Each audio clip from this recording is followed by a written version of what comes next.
press the bell icon on the YouTube app and never miss another update.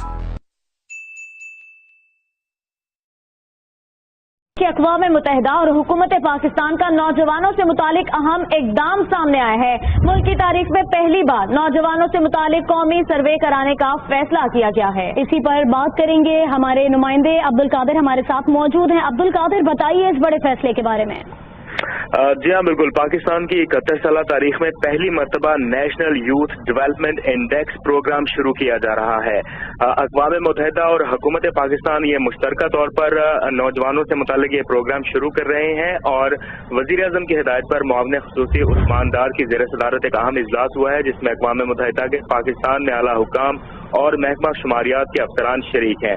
Us programme کے تحت ملک بھر میں نوجوانوں سے متعلق ڈیٹا بیس اکٹھا کیا جائے گا اور محکمہ شماریات ملک بھر میں تحصیل اور اضلاع کی سطح پر سروے کرے گا اور تعلیم، صحت یا روزگار، نوجوانوں کی کیا ترجیحات ہیں ان کا حکومتی سطح پر تعین کیا جائے گا.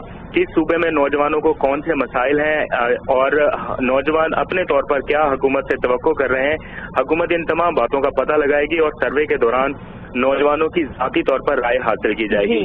تو وزیر اعظم کی ہدایت پر عثمان دار نے باقاعدہ اس پروگرام کا آغاز کر دیا ہے جسے کامیاب نوجوان پروگرام کا نام دیا گیا ہے اور ملک بھر میں یہ پروگرام اب شروع کیا جا رہا ہے. عبدالقادر، بہت شکریہ.